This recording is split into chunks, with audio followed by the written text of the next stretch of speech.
Bueno, ¿cómo están? Bueno, no les vengo a hablar de economía.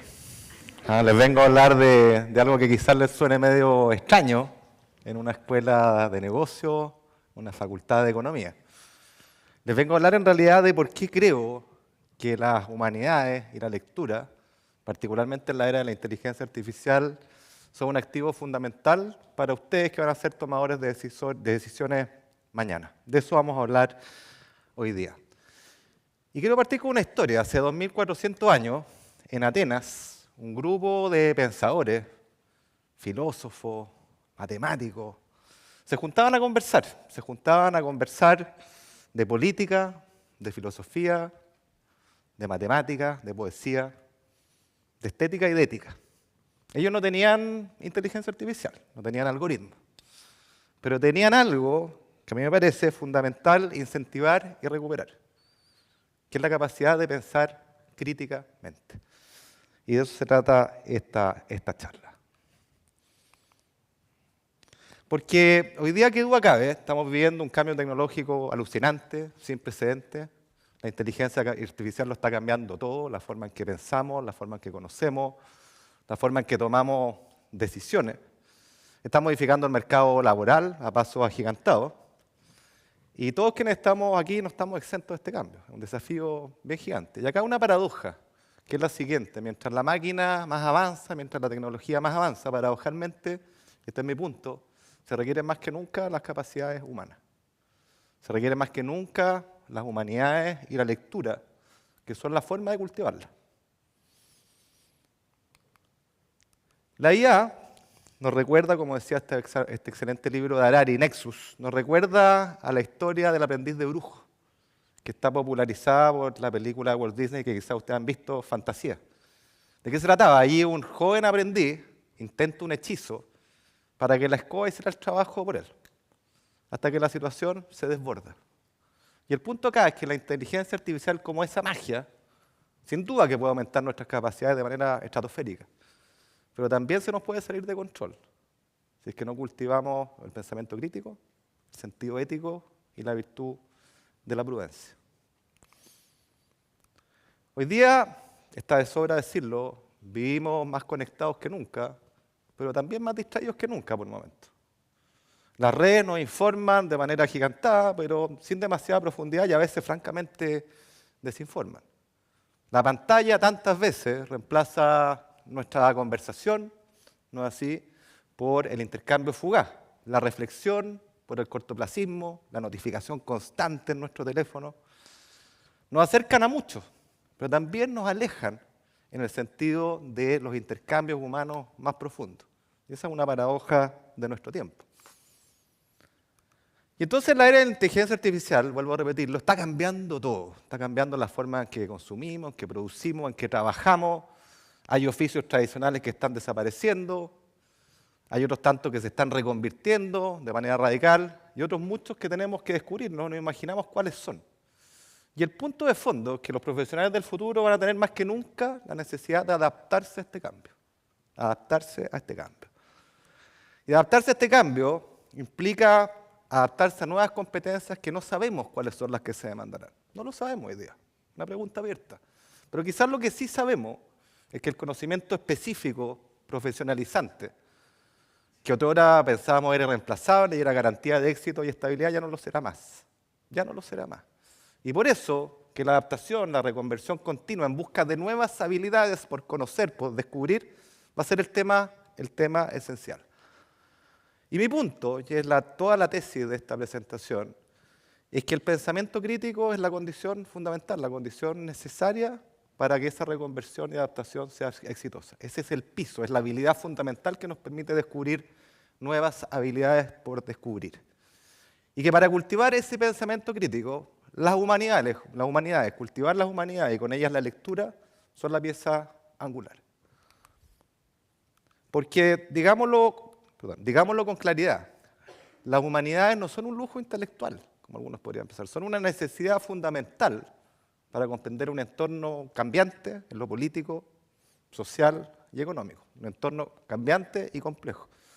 ¿Y qué decir de los negocios? Para conocer los mercados, para entender también a nuestros clientes.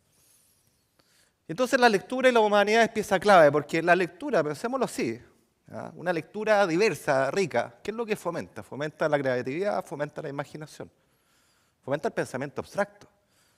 Y si ustedes me apuran, lo que en realidad fomenta es el pensamiento propio, que, oh, vaya novedad, ¿puede haber alguna forma de pensar que no sea pensamiento propio? El pensamiento propio es la única forma de pensar, y es nada más ni nada menos que lo que nos distingue del animal y del bruto. De eso estamos hablando. Por eso mi invitación central en esta charla es esta. Es simple y es esta. Leamos. Leamos porque leyendo encontramos pausa, encontramos reflexión y encontramos profundo placer. Porque leyendo y haciendo propio, por ejemplo, el personaje de una gran novela, desarrollamos nuestra imaginación y nuestra creatividad. Porque en la belleza de un poema empatizamos con la alegría, con el amor y con el sufrimiento ajeno. Porque leyendo somos capaces de conectar ideas y al hacerlo somos capaces de crear nuevas y originales ideas. Vaya, vaya que no es poco, ¿no? Cuando leemos a Homero, por ejemplo, pensador clásico, autor clásico, no solo estamos leyendo historia, estamos frente a un tratado de liderazgo. Cuando leemos a García Márquez, aprendemos muchas cosas que explican el contexto latinoamericano. Por ejemplo, que la cultura, la política, ¿no es cierto?, y la historia están tremendamente entrelazadas en eso que un autor colombiano llama el delirio americano. En Dostoyevsky, otro clásico, entramos en las contradicciones humanas, en nuestros miedos, en nuestras esperanzas. ¿Y qué decir de una Divina Comedia, del Dante, donde empatizamos con el amor profundo, ese que nos hace suspirar y darnos vuelta, ¿no es cierto?, y que también redime? Y por supuesto podría seguir con una serie de autores, y todos tenemos nuestras preferencias, pero el mensaje es uno y es claro. La lectura y las humanidades nos hacen pensar, nos ayudan a pensar y nos ayudan también a ser más humanos y mejores humanos. Por supuesto, en la era de inteligencia artificial está todo pasando y necesitamos una brújula. Porque la inteligencia artificial podrá darnos respuestas rápidas, que duda cabe, pero no nos da sentido. Y en un mundo tapizado de información, esa brújula, para darnos sentido, se llama el pensamiento crítico. Y a través del pensamiento crítico podemos discernir lo verdadero de lo falso, vaya que es importante, ¿no? Lo relevante de lo irrelevante. Esa es la cuestión. Y aquí nuevamente la lectura juega un rol fundamental. Leer, por ejemplo, a nuestros grandes pensadores nos ayuda a emprender con ellos el camino de reflexionar sobre las grandes preguntas de la humanidad. Preguntas que cobran renovado valor en esta era de inteligencia artificial. En autores como Platón y Aristóteles, que probablemente ustedes hayan leído, descubrimos con profundidad las virtudes cardinales de la justicia y de la prudencia. En un liberal como Isaías Berlín, el valor inconmensurable de la libertad y el profundo desafío en las sociedades plurales, del pluralismo en las sociedades diversas, ¿no? En Adam Smith, autor que ustedes han leído, economista, pero que no es solo economista, nos adentramos en la maravilla de la empatía, esa capacidad que tenemos de ponernos en el lugar del otro y que cabe la pena desarrollar. Y en esa misma línea, un filósofo que nos parece distante, como Kant, nos presenta una máxima fundamental, que todos los seres humanos somos iguales en dignidad y que la persona es siempre un fin en sí mismo y nunca un medio de una causa ajena o colectiva. Otra pensadora alemana nos pega un combo con una conclusión brutal. Nos dice que el mal, ese mal que queremos evitar, no es sino la consecuencia de la banalidad, de la flojera de dejar de pensar moralmente. Y si revisamos los principales debates de nuestro siglo hoy día, por ejemplo, la crisis de la democracia liberal, bueno, ¿cómo entenderla sin haber leído Tocqueville y su democracia en América en el siglo XIX? O los impactos y alcances de la revolución informática. Por Dios que ayuda haber leído ese maravilloso ensayo de Hayek, El uso del conocimiento en la sociedad. Nuevamente la lista podría ser eterna, pero el punto está hecho. La lectura y pensar con otros nos ayuda a pensar por nosotros mismos, que es la única manera de pensar. Pero volvamos a este fresco de Rafael Sanzio, la Escuela de Atenas. Ustedes ven dos personajes en el centro. Uno que está con el dedo para arriba, ese es Platón, que apunta al mundo de las ideas, al lado de él con una túnica celeste, está Aristóteles que apunta hacia abajo, el ser humano. Y lo interesante es que están rodeados de otras personas, de otros pensadores, otros filósofos, matemáticos, astrónomos. Y esto señaliza algo que es bien interesante, ¿no? Que es que el conocimiento era integrado y no de compartimentos estancos. Señala además que detrás de ese conocimiento hay una curiosidad por descubrir, y esa curiosidad es fundamental recuperarla. Y la llave para hacer eso se llama lectura y se llama humanidades. Ese es el punto fundamental. Porque la lectura y las humanidades nos ayudan a hacer las preguntas correctas, de eso se trata todo. Y por Dios que la capacidad de tener las preguntas correctas es un diferenciador fundamental para sus carreras, para las tomas de decisiones en el futuro. Nos ayudan a comprender los cambios sociales, los sistemas más complejos, también los mercados. Nos permiten entender que la historia es capaz de iluminar el presente y también el futuro. Nos ayudan a empatizar y a dignificar a las personas con las que interactuamos. Vaya que no es poco. Y a mí me parece, espero que ustedes también, que ningún CEO relevante, ningún emprendedor que admiramos puede prescindir de estas cuestiones y centrarse únicamente en la hoja de balance o los números. Hojas de balance, sobra decirlo, que hoy día la inteligencia artificial procesa mucho mejor que nosotros. Imaginen ustedes por un momento que en 20 años más, el grueso de aquellas cuestiones sofisticadas, capacidades sofisticadas que hoy día la IA no es capaz de hacer, sean reemplazadas por ella. La pregunta que yo les hago y que les pido que se hagan es ¿qué quedaría de nosotros como profesionales en ese momento? Al menos mi respuesta es esta. Lo que debe quedar es nuestra capacidad para pensar originalmente, para conectar ideas y para inspirar a otros. Debe quedar nuestra humanidad y nuestra singularidad. Somos tesoros únicos que hay que siempre reivindicar.